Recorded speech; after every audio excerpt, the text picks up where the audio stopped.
to be Clarksville's new Get Fit headquarters. Trifecta Fitness is a state-of-the-art spin and strength training studio. Our spin studio is truly one of a kind in this area, complete with 20 state-of-the-art live fitness bikes and an incredible sound system. Our strength training is done in small groups of 6 or fewer, and all of our strength and spin classes are scalable for every level of experience. Come see us in the heart of Clarksville, just behind MAPCO at the corner of Old Trenton Road and Wilma Rudolph Boulevard. Call us for more info at 931-542-6265 or download our Trifecta Fitness app for a full... In October 2019, Arlington, Texas was chosen to be the home of a new national museum, unlike any other. The National Medal of Honor Museum will be a unique home of military history. The 100,000 square foot museum will house exhibits, archives, and artifacts relating to the 3,500 U.S. troops who have been awarded the medal, the nation's highest honor for valor in combat. The museum will have 31,000 square feet of galleries dedicated to U.S. troops who have received the award. The museum CEO, former Navy SEAL and NASA astronaut Chris Cassidy, said the museum will focus on education as much as preservation. The building will have 5 areas dedicated to Medal of Honor winners from the Army, Marine Corps, Navy, Air Force, and Coast Guard. The main gallery will be located in a central plaza under a 25,000 square foot slab of steel, which will appear to be suspended in midair. It will be supported by 5 pillars.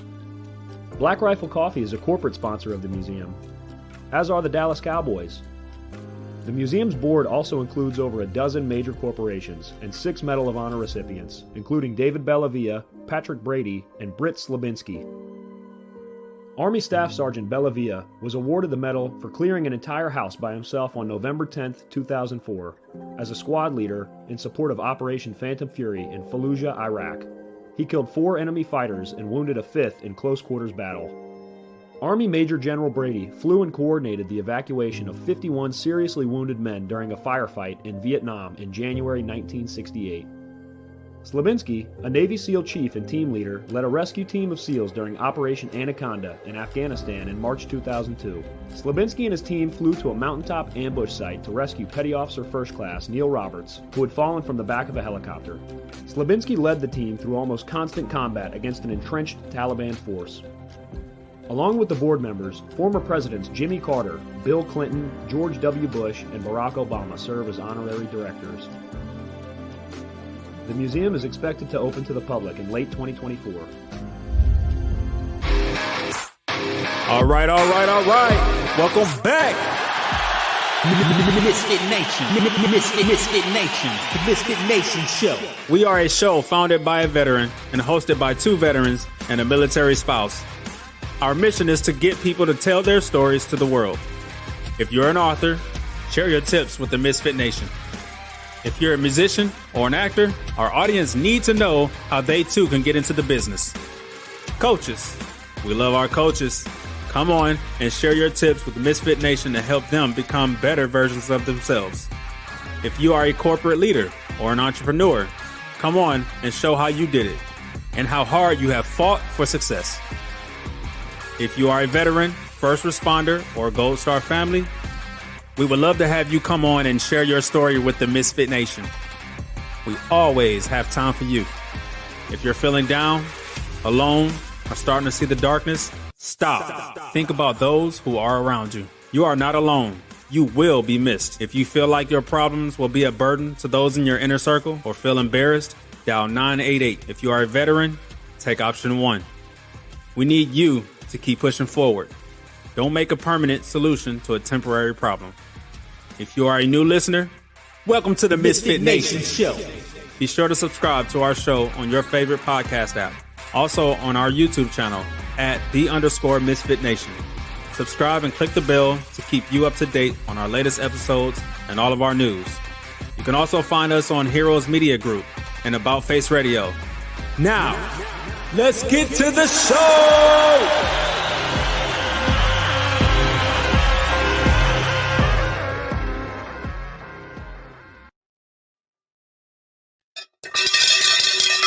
All right.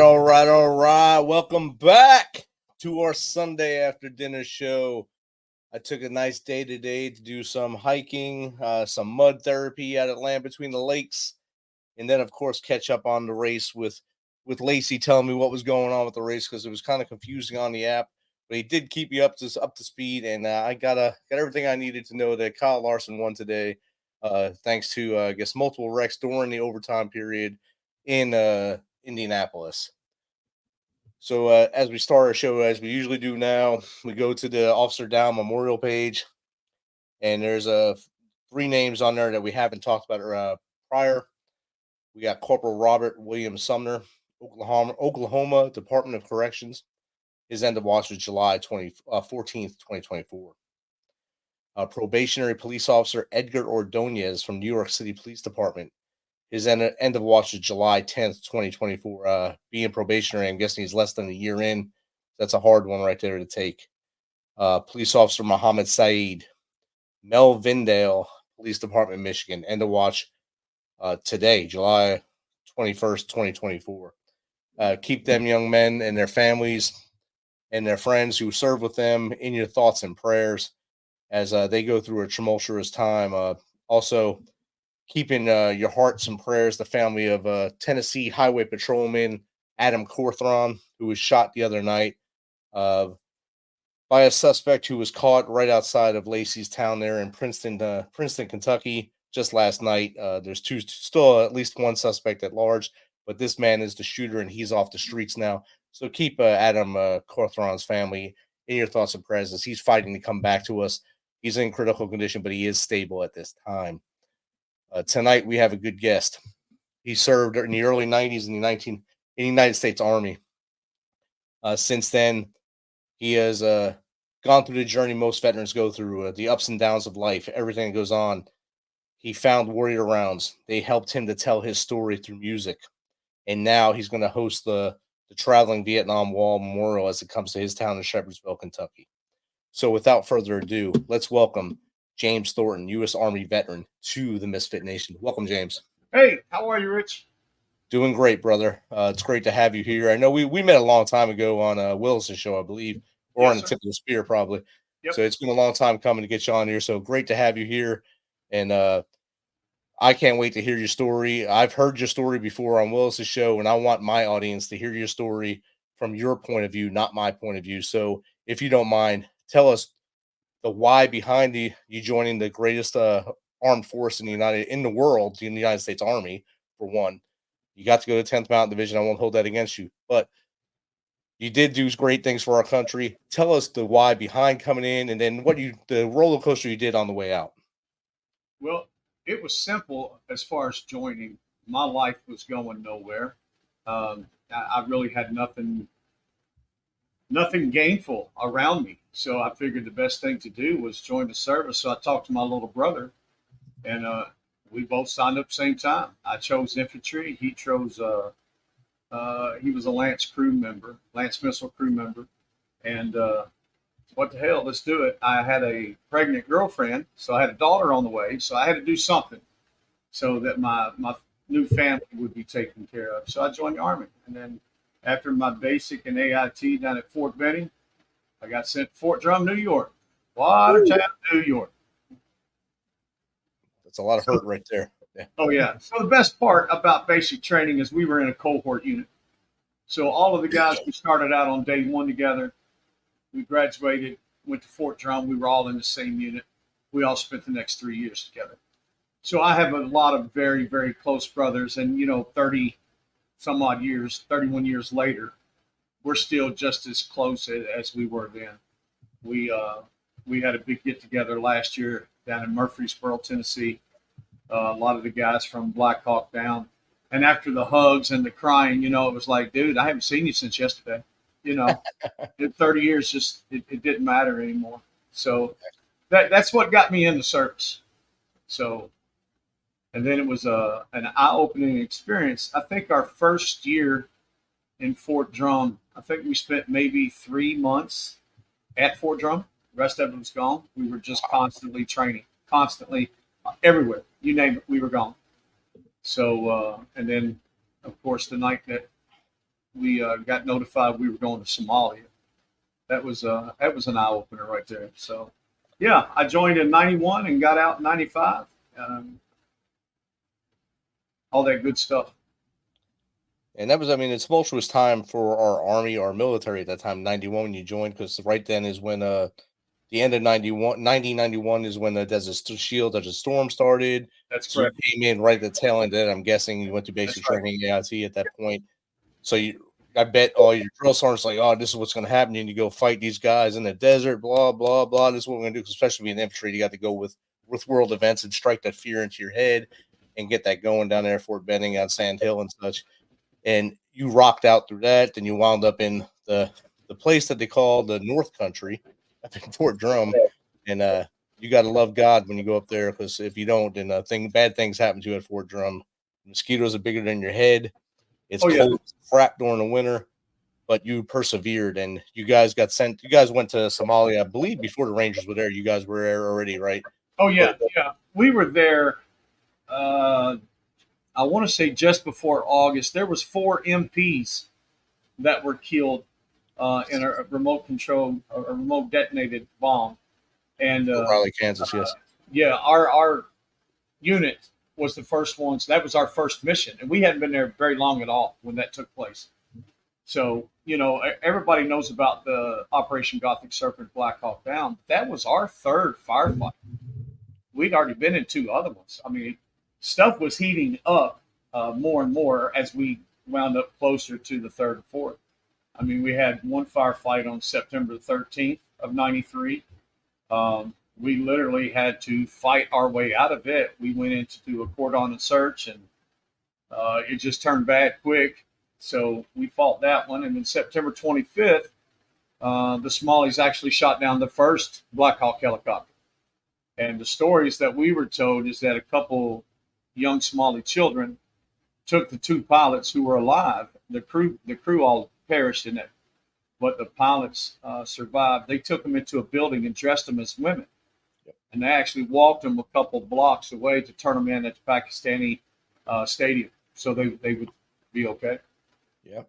And then, of course, the 3rd and 4th hit, and that was just, you know, we were doing PT, and you can hear the guns. You can hear all the stuff going off. We're like, what the hell? Because we were the quick reaction force. We're not supposed to go in that city if we didn't know about it. We at least on standby. We didn't know nothing about it. So now we were at the bottom of the university. And, you know, we had radios, and it come across that, you know, we're on alert status now. So it was a free-for-all, run back to the barracks, get dressed, get into 5 tons and the deuce and a halves, and get ready to go to battle, because we didn't have any armor. So we rode out there on deuce and a halves and 5 tons, and it was an ambush, is what it was. And a lot of our guys got shot up there, and we come back. And then it was a political fiasco for us to get in the Tunisian APCs that were part of the UN. Yep. And so we had 2 Paki tanks and the Tunisian APCs. And I'm going to tell you right now, that was the worst 2 hours of my life. Because as a light infantry soldier, you're not trained inside them damn sardine boxes. Yeah. You know, we had bullets hitting the boxes, and, you know, RPG land outside, and it rocked a little bit. You know, most of the guys we all agree, when they opened the doors, when we got to where we were going and we got to get out of that APC, it was just a big breath of fresh air. Now we get to do what we're trained to do, you know, damn riding in that sardine box. So we spent several hours. I think one report was 17 hours in that firefight inside the city, getting the Rangers and the Delta forces that were pinned down out. And I think we lost 18 soldiers that night altogether, and there were 73 wounded. And the Tunisians lost 1, had a couple wounded, and the Pakis had a couple wounded. And reports vary with the Somalis, because a lot of them, if you died, they buried you right now. Yep. So the Red Cross and UN really didn't have an accurate count, but we have heard up to 700 were killed that night. So yeah, I think the official report is 800 to 1,000 or 1,200, something like that. Yeah. It was also, you guys lost a couple dudes on the initial attempt to go back in, right before you got on the convoy with the Tunisians. The Rangers, Yeah, the Rangers and Delta Force, we didn't lose anybody after we got out there in the APCs. Okay. I thought you guys had a separate Yeah. convoy that got out and got hit. Yeah, we lost a young man. As soon as he stepped out of the APC, we lost him. Okay. And then we had a sergeant that was part of the engineer, and he was attached to one of the platoons from Alpha Company, and he got shot, and then he succumbed to his injuries a while later. But yeah, we lost one as soon as he come out of the APC. Were you guys involved with in June of '93? The Pakistanis got hit really bad. Were you guys involved with getting them out? No, I don't think we got there until July. Okay. I know that was the start of that buildup when right, when they got hit. That caused the knee jerk reaction, I guess, because correct at that point it was peacekeeping and handing out food, and all of a sudden, oh, these dudes got waxed. Yeah. What do we do next? And see, that's why we were sent over. The first George Bush, Daddy, he sent us over there because, of course, the UN and the Red Cross was over there handing out food. A lot of people don't realize Somalia had been in a civil war for like 13 years. Their country was trashed. So the UN and the Red Cross was over there giving out food. So the warlords started sending their little fellas in there, and they were stealing all the food. And then it started getting bad. They started shooting UN and shooting Red Cross people. And, of course, the United States, we're not going to stand for that. So that's how we actually wound up over there and got it beefed up a little bit, so to speak.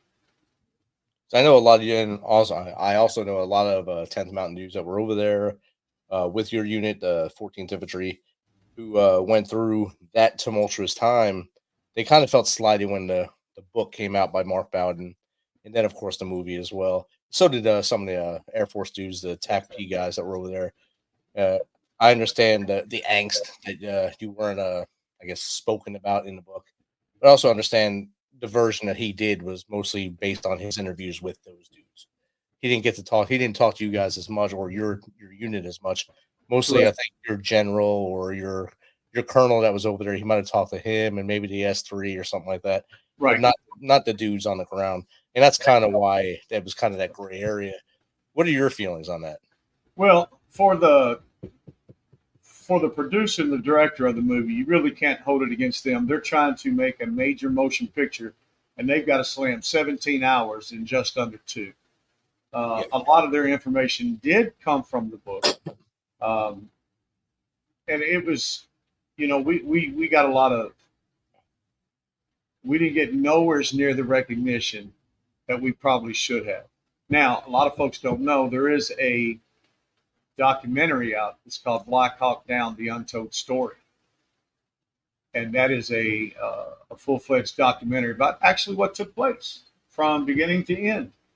And 214, the 10th Mountain, they got their just dues. Now, I will tell you this: I have run into many Rangers that were either there or they were in that battalion, because that battalion only sent one company. So all those guys that were in the rear, so to speak, with that one company, they knew everything was going on. About a year and a half ago, we had a meeting up in Cincinnati, had a little show. And one of the Rangers that was there that night is now a high-ranking CO at a prison in Ohio. And he heard that we were coming down. So his prison actually makes the state license plates. So he had to make like 12 license plates from the state of Ohio that says MOG-VET, M-O-G vet on it. And he come down and he handed each one of us a plate, shook our hand, and gave us a big hug. Wow. So when we run into Rangers that were there, or Rangers that came in right after that situation, we get nothing but respect. And we show them respect too. Here's 10th Mountain. I mean, let's think about it. 10th Mountain hadn't done anything since World War II.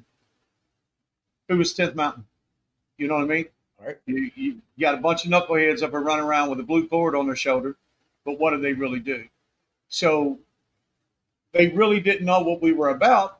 They didn't know how much we were actually trained. And when we got there, all doubts were erased. I mean, literally, it was erased.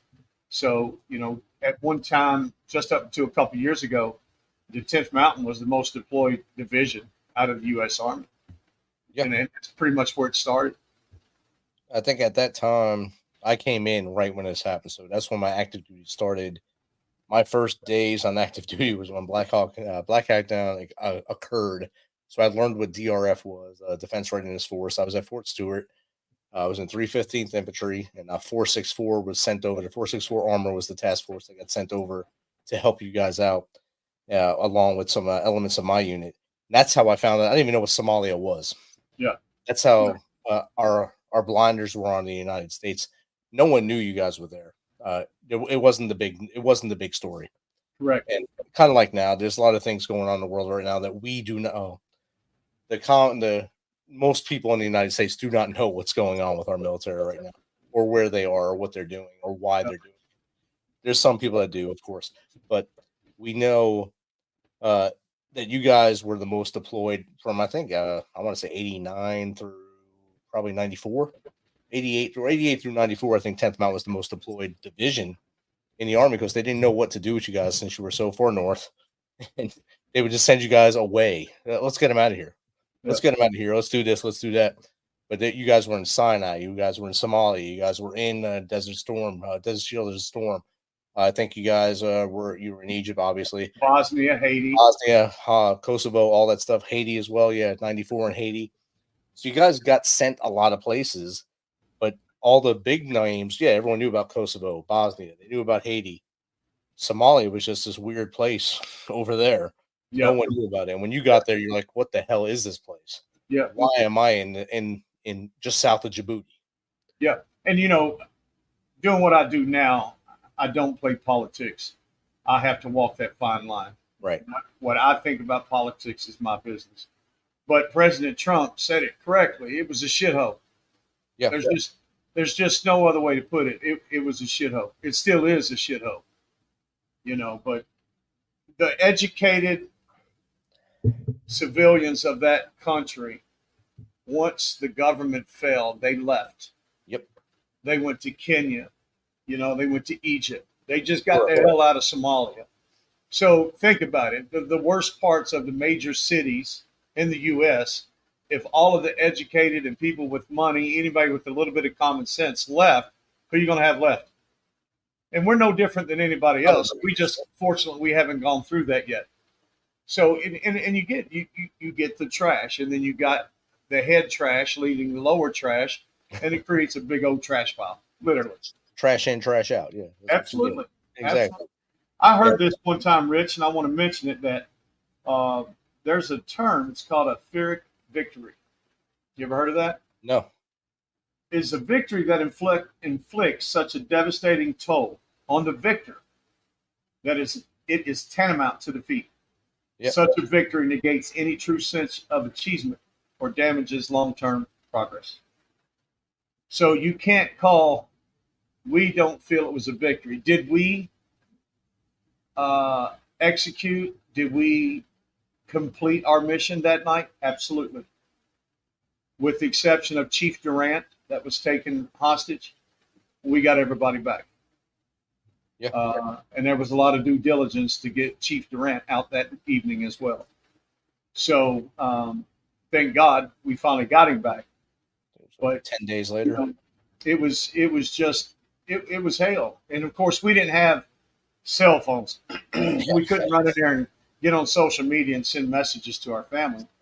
So I think the next morning after we all got back and all the accountability was done, weapons, all that stuff, I think we were allowed 30 seconds, 45 seconds on the Arcom phone. You pick it up, it rings, somebody in the United States answers, and you had to give them a phone number. Yep. So I called my mom, and it was probably, 2, 3 o'clock in the morning here. And I'm like, hey, when you wake up in the morning, you're going to see a lot of shit on the news, but I'm okay, and I love you, click. Now, as a parent, your ass ain't going back to sleep. Yep. Now you're flipping the channels. You're trying to figure out, find anything you can. But, like Mom said, first thing she remembers seeing is when they were dragging Staff Sergeant Cleveland's body through the street. Yep. So, it is. It's a shithole. I remember I've read stories of Shugart and Gordon's wives. Yes. Watching the news and being told that they were given the optimistic view. They're probably all right. They're probably still out there doing this. They're probably out there doing this. but then they're sitting there watching their bodies getting dragged and mutilated. See, I think that looks just like him. That looks like Gary. That looks like him. And finally, to be told that I think it was one of them wasn't found until a week after everyone else. So I think they found 2 of them right away, and then one of them later. When she finally seen him, she said, "I know that was my husband getting dragged. I've seen him. I know my husband. I know his tattoos. That's him." And when they finally came out, that was my husband. Yeah, the shock and awe kind of it drains them. It drained like your mom probably drained that night when you even though you called and said I'm okay. That don't mean you're okay to her. No, that means you're in hell right there. You give that call. So Master Sergeant Gordon, his sister, has became really, really close with a lot of us in 214. And when they have certain ceremonies, they named I think a bridge after him up there in his hometown. A lot of our 214 guys go up there and participate with that. So we all stay, it was it wasn't, the Rangers suck or, Delta sucks, 10th Mountain sucks. We were all there to do a mission. Somebody somewhere screwed up, but we got to figure this out and figure it out quickly and get it over with. And that's basically, when you come down, as you know, the lower people are the ones that fix the problems. Yep. And that's what happened. I'm 53 years old. I've been out for quite a while now, and I'll tell you, the high brass screwed it up. The low brass fixed it. High brass makes a decision. The low brass sucks it up, and they worked the problem, and that's what happened that day. They worked the problem. They went out with the status quo that we're going to go out there, come right back in.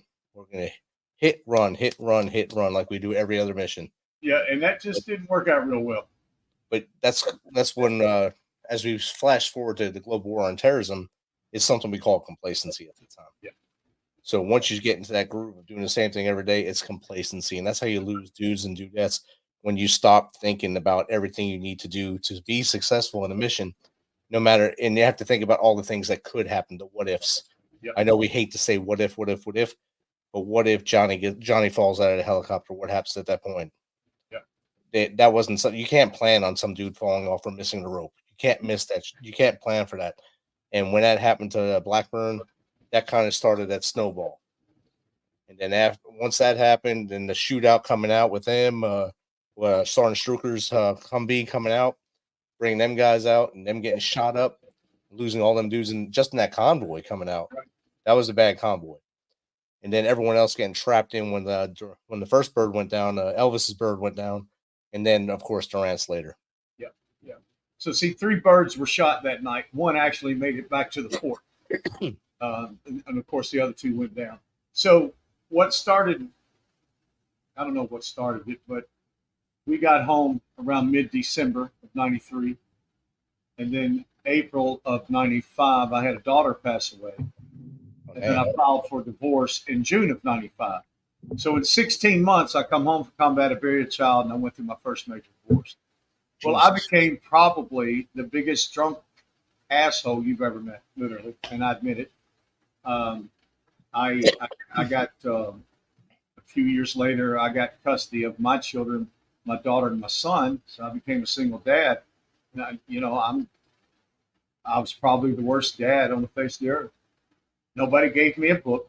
Nobody told me how to do it. And the alcohol helped nowhere. I tell everybody that alcohol is the world's best dissolvent if you allow it. It dissolves careers. It dissolves relationships. It dissolves everything if you don't control it. I didn't control it. I didn't control it at all. So we fast forward many years till we get to 2014. I'm working 60, 65 hours a week. Again, I've got children at home. As a single dad, I'm trying to work and make as much money because the kids are getting older now and they become a lot more expensive. Hell yeah. So I got sick somewhere around June of 14. And of course, I was still drinking like an idiot and I didn't have time to go to the doctor. So we go from June to October. The children wanted to go spend a weekend with their aunt and uncle and their cousins. I took them over there. I come home, got drunk again. I still to this day, and after many, many talks, I still can't focus on what done it. But I realized for the first time in many, many years, I was alone. Now I was drunk and alone. I didn't even have my kids. I was by myself. And my belt I caught it out of the corner of my eye laying across my bed. So I picked it up, strapped it around my neck, hung it from the bedroom door, shut the bedroom door, shoved my hands in my front pockets, and sat down. Now, this is the same belt I wear every day at work. It's a good belt. I dangle about 30 seconds, my big ass hits the floor. The belt breaks. Yep. So I'm not a religious person, but I have faith. So remember, I got sick in June. I'm still sick. So it was like one evening, somebody's like, "Oh, you want to die, huh?" So I finally go to the doctor, and I'm diagnosed with double pneumonia and acute myeloid leukemia. Jesus. So that cost me 3.5 months in the hospital straight right there. So they get me in remission, and I last 11 months and I relapse. When this type of leukemia comes back, it comes back mad. So it got me really, really good that time too. And when it was all said and over, I had a stem cell transplant, and I've been in remission since 16. So when it was all said and done, I of course, my family and my friends were a monster support. My brothers in the military were monster supports.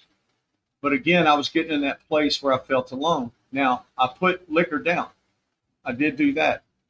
I now own 173 bottles of liquor right there in my man cave. And to me, it's a mental thing. If I want to drink, I can reach over and get it. I'm a grown man. I can have a drink anytime I want to. But because I know it's there, I don't stress over it. So I can literally go months without even touching it. So that's the positive part. So back and forth between here in Georgia, Kentucky, and Georgia. I started hog hunting down in Georgia, and some of my Army buddies were supposed to come down. COVID hit. That cost us a couple years. Of course. And then I moved back home, and I bought a 20-foot enclosed. I used to have a little 12-footer. I bought a 20-foot enclosed trailer, had it custom made.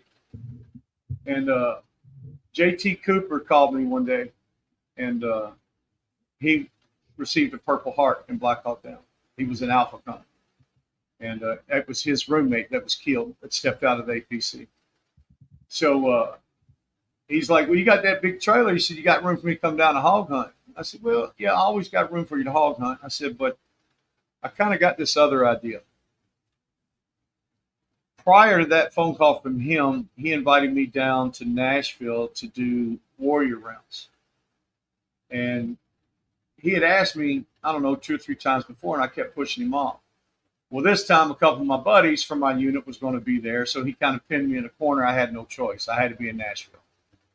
So we go down, we all get together, and then the next morning, they pair us up with an accomplished singer-songwriter. Well, I was paired up with a gentleman by the name of Bobby E. Boyd, and he co-wrote "Bless the Broken Road" that Rascal Flatts won a Grammy with. So I sit in the studio with him. We talk. I tell my story. He asked the right questions, and the whole time we're writing a song. And then that's what Warrior Rounds does. They put their people with accomplished singer-songwriters. They take their story and they turn it into a song. Several months later, we have a free live concert, and we're now at the Hard Rock Cafe in downtown Nashville. And we present their story and their song. So I told JT on that phone call, I was like, "No, I think I'm going to do something else with the trailer. Something has been telling me to use my mouth. I said, I'm going to take that trailer and I'm going to decorate it in warrior rounds." And he starts giggling. He said, "Yeah, what are you going to do then?" I said, "I'm bringing it down to Murfreesboro. I'm going to steal all your shit. I want all your T-shirts, all your hats, all your CDs." I said, "I'm going to travel around as much as I can to spread word about warrior rounds because you guys opened my eyes." And he's like, "You understand I can't pay you." And I said, "You understand I didn't ask you to pay me. If I had $200 extra for the month, I knew where I can get to and where I can get back on $200. So that's what I've done. And it's taken a little over a year, but it's really, really catching on as far as me getting out there running my mouth. And then we found out that by me talking to folks and telling my story, and the name of my show is, we all do it differently. Rich, my story is no worse than yours. Right. Your story is no worse than mine. The good Lord made us all do it differently. So, but what we found out is when I go out and talk and tell my story, when I go to sleep at night, that stigma of 22 a day to me drops to 21 a day. Because, knock on wood, we've been very, very blessed that at least one person has come forward at the end of one of my shows and said, thank you, that's what I needed. Now, here's the good part about that. What about the shows that may have had 500, 600, 700 people in? What if there was 5 people out there that went home, didn't say nothing to me, but I touched them? Yep. What if there was 10? What if there was 50? That's the best part. And I don't need to know all 50. All I need to know is one. Did I grab one tonight? I don't charge a single dime to come anywhere to talk to an organization, whatever. I ask them if they want to, they can take up a donation for Warrior Rounds. I tell them, look, I'm fat. You want to buy me a cheeseburger when I get there? Good.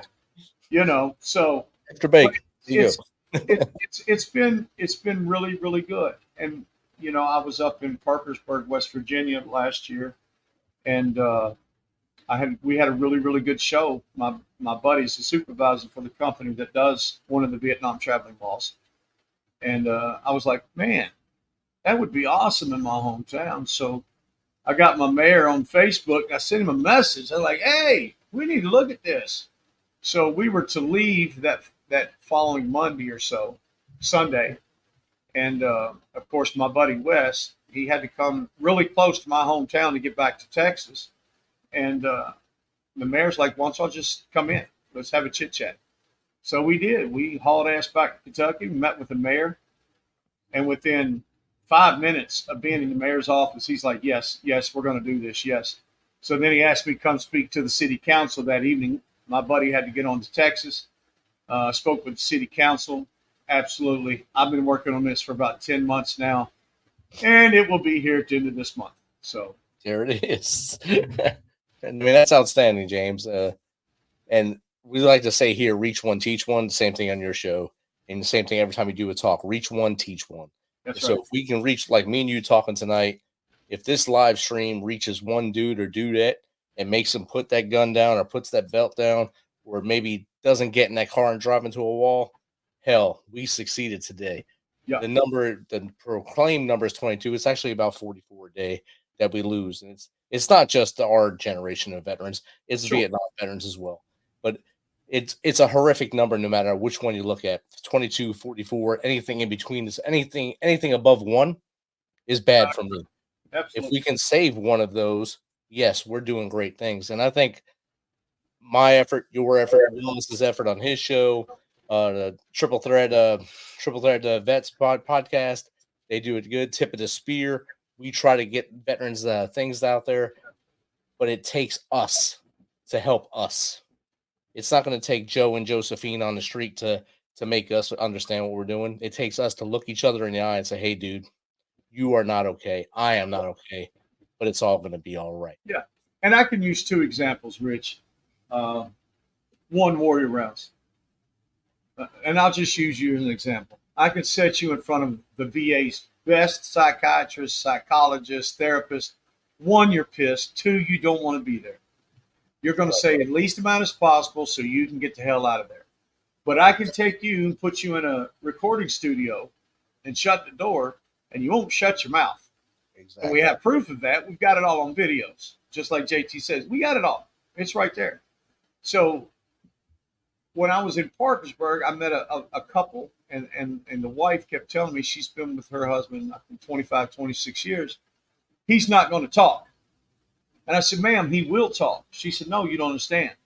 Again, I've been with him this long. He won't talk. I said, listen, you're his number 1. He'll take a bullet for you. He'll do anything for you. But one thing he won't do is try to explain something to you that he knows you don't understand. Why would he bog you down with that? But for a fact, he will talk to me because I may not know him, but we wore the same boots. And the next day, he's standing in front of me with tears in his eyes. His wife is standing beside him with tears in her eyes, and her going, I have never heard this stuff before. And I looked at her and I smiled and I winked at her. I said, I told you he'll talk. because we've wore the same boots. We could take, all it takes is us, you know, as a veteran community, as ex-service members, it just takes us. Yep. Yes, there are cases, and I say this all the time, I am not medically educated. I can only talk. I can give hugs. I can give a high five. I could bum you or to let you bum a cigarette. There are some folks that actually need that medical attention, and we need to make sure that they get it. But there's nothing wrong with walking up to a brother and sister. Are you okay? No, really. Are you okay? And just spend some time with them. Just talk. You know, it seems so easy, but there isn't nowhere near enough of the veteran community reaching out. You hear about this crap on TV all across the country. Well, this veteran organization is in trouble because they're sticking money in their pockets. Yep. That's absolutely ludicrous. If you're doing this for fame and fortune, you're already wrong. Yep. You're already wrong. Yep. You're already wrong. I don't care how you do it because it's not genuine. I apologized to somebody one time after one of my shows. I cried in the middle of it, and I apologized to them. And they said, don't apologize. Never apologize for showing your feelings when you're talking to these folks because they understand it's real. Please tell me the great big organizations that's doing this for fame and fortune, which one of those get on TV and cry? Which one of those get in front of an audience and cry?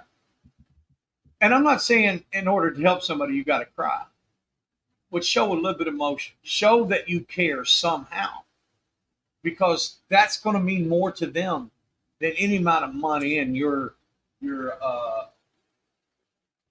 building or whatever. You know, they don't care.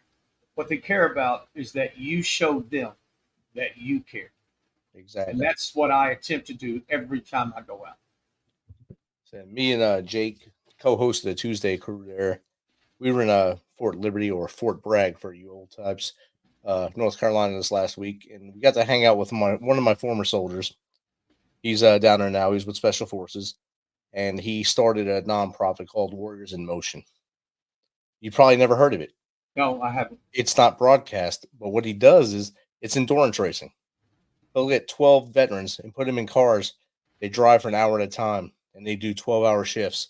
They do 12 hours of 24-hour racing, and they race all day and night, and they become the pit crew. They become a family, and they do this stuff, and they get together and do this stuff.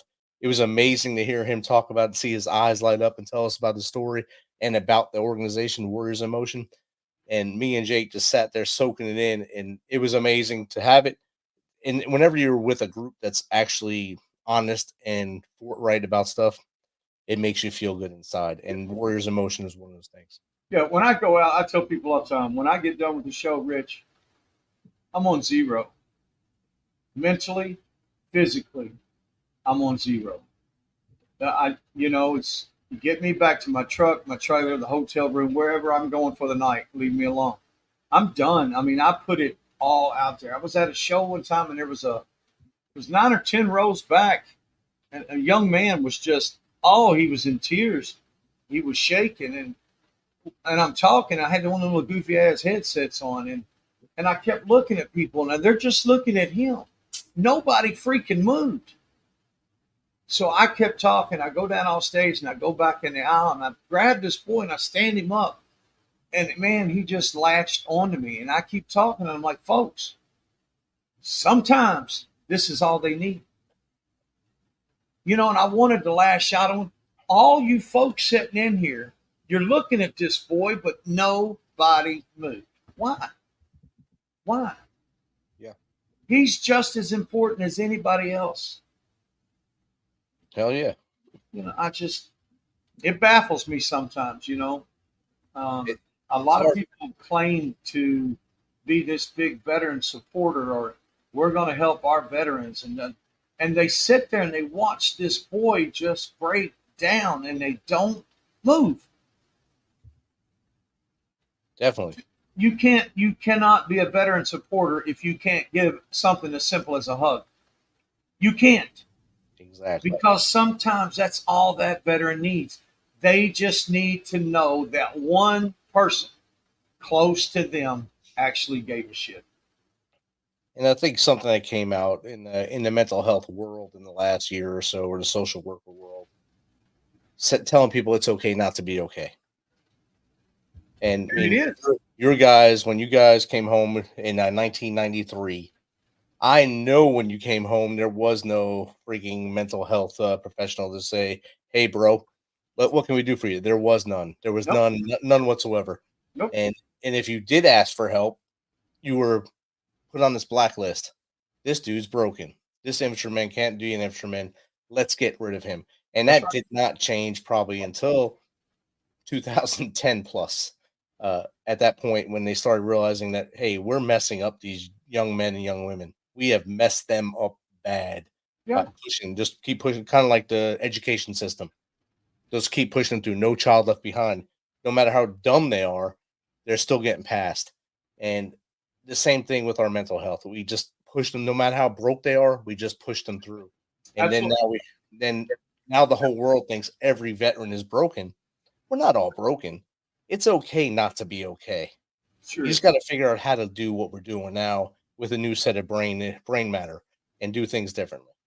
And two things, Rich. Since I've been on this little journey, I have realized that, in my opinion, every single adult in the United States has had to deal with some form of PTSD. Yes, And two, music therapy. Music, and it doesn't matter what genre, I don't give a damn. Music has helped every single adult at least one time in their life to get through a bad moment. It's just a fact. yeah, You can't put an adult in front of me and say, no time in your life did music ever help you. Oh, you felt bad and your favorite song hit the radio, so you cranked it up. You felt a little better. Come on now. There's just something about it. So J.T. Cooper, of course, he had 14, 15 years in Nashville. He's got a couple albums out. He's the one that founded Warrior Rounds. He's got a song, and it's called Coming Home. And I use this all the time. In that song, he says, they took my weapons, but they left me fighting, and they called it coming home. yep, Because we get, again, World War I, II, Korea, Vietnam, Somalia, and really until after that global war on terrorism really kicked off hard, they wasn't focusing on what they call it, shell shock. yeah. Well, Now it's yeah, got its that's own World War term, II. PTSD. You know what I Battle mean? fatigue. They had different names for every conflict. They have a different name for it. So Absolutely. But I they think did nothing. it was shell shock. Korea probably still shell shock. Then How many how uh, many men and or women throughout our history up to present time got removed from something that they loved, and that was defending this country? oh yeah, And it doesn't matter how many of those lost a career, what could have been a career, because of something that they witnessed or something they were a part of that they could not physically, mentally process. exactly. And the military, the government turned their backs on those folks. You know what I mean? They turned their back. When I bring the wall into Shepherdsville at the end of this month, we are doing a celebration of life / honor, respect, dignity face. And here's why I did that.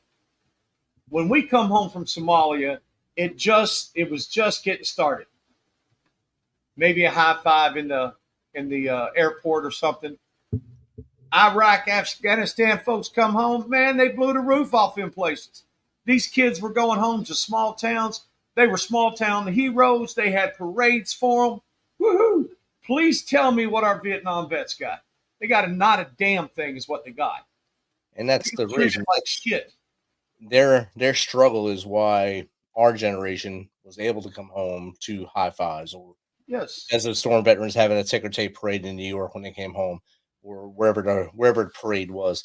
They had parades.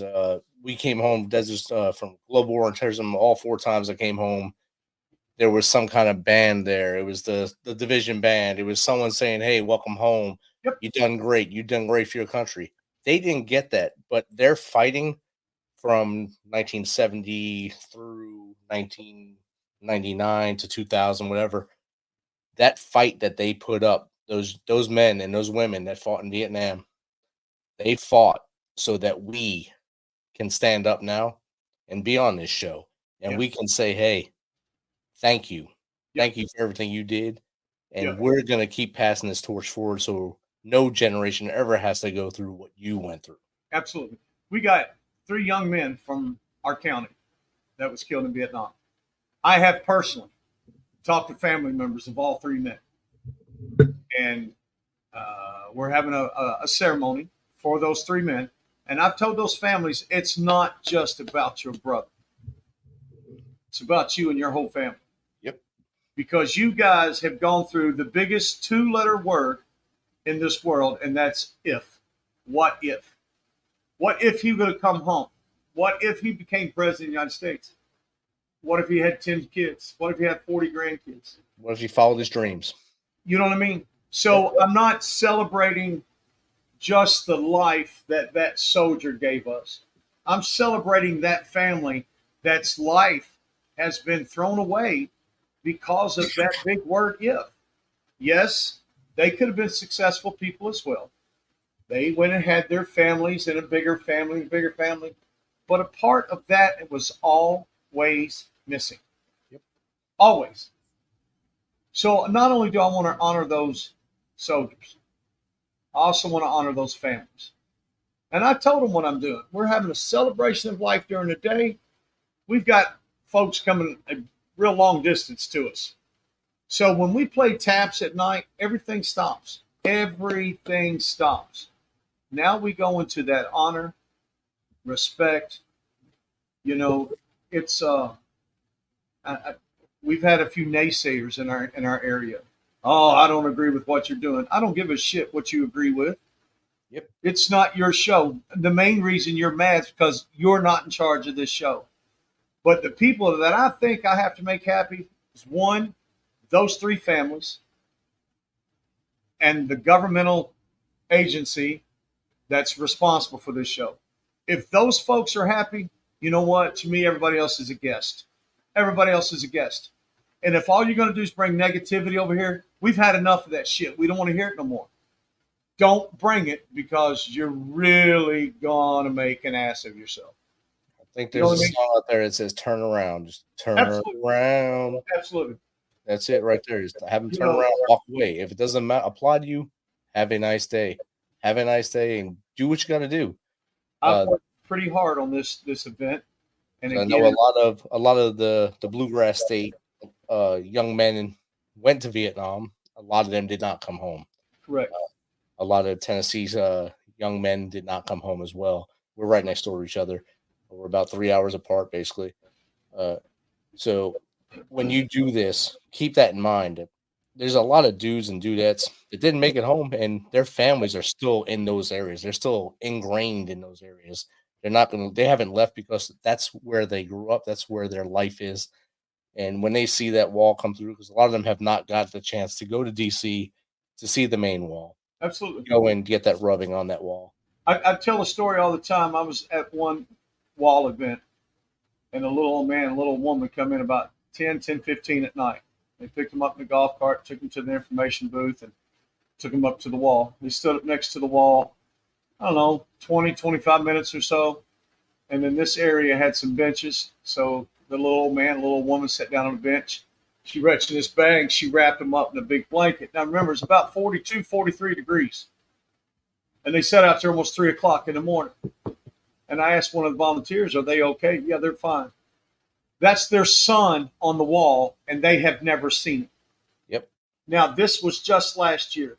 So someone that went to Vietnam, somewhere in their early to mid, maybe even late 70s, for his parents to still be alive and spend that much time at that wall in that temperature, if that doesn't open your eyes, nothing will. Because that is the reason we do it. There are so many people that just cannot get to Washington, D.C. to see this. Yes. This wall that we have coming in is an 80% replica. It is 360 feet long with every single name on it. And by the way, what's the youngest man's age on the wall? Do you know? 17, I think. Isn't it? 15. 2014. And there's 8 women on that wall. A lot of folks don't know that. It's very, very, it's a humbling, it's an eye-opening, it is a heart-wrenching scene. It really is. It definitely 100% is. And like you said, that family going up there a year ago, mom and dad had to be in their 90s for their kid to have gone to Vietnam in 68 through 74, whatever. Absolutely. They drafted. So they're in their 90s, and they're finally being able to go up there and put their hand on that wall and say, hey, this is my boy. This is our That's boy right. at home. They might have had other kids. We don't know that. But they might. That's the kid that they never got to see again. Absolutely. When he went to basic training this last time they seen him. Absolutely. And the next thing he got was a yellow note from what's it called, Western Union, saying your son and daughter has passed away on behalf of a grateful country, blah blah blah. And that's the only thing they got. And then of course his casket coming. Yeah. And I'll tell you a real quick bio of these 3 guys. One of them was 26 when he was killed in Vietnam. And if you were 26, you were considered one of the old men. You know what I mean? Yeah, OG. So his wife, him and his wife were about to rendezvous in Hawaii, because that's where a lot of them met. His wife was at home packing her clothes when they knocked on her door. Yeah, see? Another gentleman that was killed, his wife swore she'd never love another man again. And she stayed true to that. She never married, and she never had children. She passed away in 2016. And then another gentleman, his brother was being sent to Vietnam, and his brother's wife was pregnant. So he volunteered to go in his place. They dropped his brother off wearing Army jungle fatigues in Alaska when they got the word that his brother was taking his place. And he was in Vietnam roughly 8 months when he was killed. Wow. So there's so many heart-wrenching stories behind each and every individual that was in Vietnam. Yes. And the problem was our government and our civilians, none of them treated our returning Vietnam vets the way they should have been. And if you look at today's atmosphere and see what the talking heads do now, the talking heads do the same thing now that they did back then. They split the country. Sure. If you watch the talking heads and you listen to them and you believe anything they say, you're going to either go this way or this way. And the same thing happened back then. So the talking heads were telling young kids and probably 18 to 30 something year olds, you hate these people because they went there. And then there's another group, of course, of saying, I love these people because they went there. Correct. And that fight was there. So this fight that we're having today is the same fight we were having then. It just, we need bigger heads, bigger brains to come out and say, hey, the media is the problem. Absolutely. And let's stop brainwashing people. And maybe, just maybe, we'll get that kick and go over the top and say, hey, look, we all want the same thing. We all want a great country. We all want our kids to have a better life than we did. And we want our country to last into the next millennium. And that's what we need. Absolutely. Absolutely. And you hit the nail on the head with me as the media. Some folks would rather the news channel tell them the gospel, it's absolutely the truth, yes, rather than doing just a little bit of homework themselves. Try to educate yourself. Don't let the biased paid news medias teach you about what's going on. Do your research. Do it yourself. If you're that concerned about it, then spend 30 minutes and do your own research. Exactly. You might open your eyes a little bit to something you just were completely brainwashed about. Yes. All right, James. So we're in our last minute or so of what we got here. How do people get involved with Warrior Rounds, and how do they maybe find out what's the best days to be there for the ceremony for Shepherdsville? Okay. Ceremony for Shepherdsville. We will bring it in on the 20, help me out, Rich, next Wednesday, 24th. We're going to bring it in that night. It's going to start in Shepherdsville. We'll have Mount Washington. We'll have an escort start at 7 p.m. We should be at Shepherdsville by 9 p.m. We're immediately going to start putting the wall together. We should be done by midnight. the entire duration from then until the morning of the 30th. The wall is open 24 hours a day. There is no cost. None at all. No parking cost, no visitation, no entry. You just come, pay your respects, do what you want to do at that whole time. As far as Warrior Rounds is concerned, warriorrounds.com, you will find several videos that we have taped with, or that Warrior Rounds has taped with veterans and Gold Star families, the songs that they have written and then being played. There's also a donation. It is a 501c3, so it is a nonprofit. And then, of course, I can be found on Facebook at any time. How about that? That's outstanding, brother. You hit the nail on the head and all of them. And this is a 53-year-old man talking about Facebook, talking about how to find you on the websites. So we may be older, but we're still relevant. Thanks God for that. Thank you, James. Thanks, James, for stepping in tonight to replace a guest that wasn't able to come, and you were able to give my audience, the Misfit Nation, a great bit of knowledge about the Battle of Mogadishu from the 214th view, which is outstanding because a lot of people don't know that view.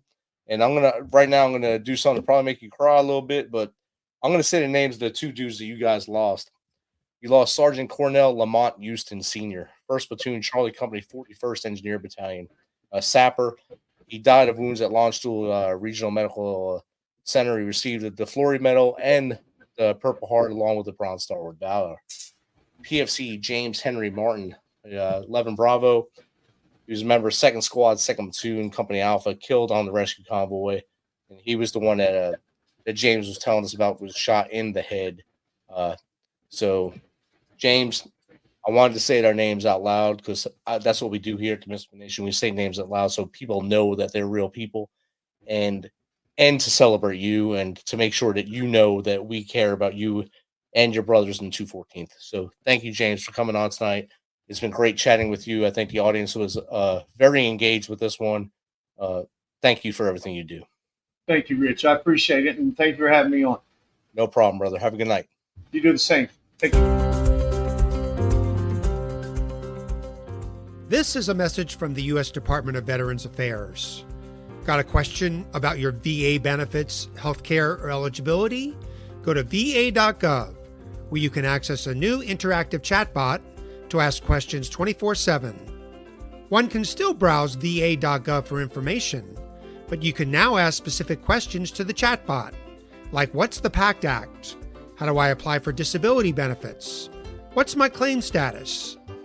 You can access the new feature through va.gov's Contact Us page. Then click on the Start Chat button. The chatbot will continue to improve veterans' access to information about the benefits and services they've earned.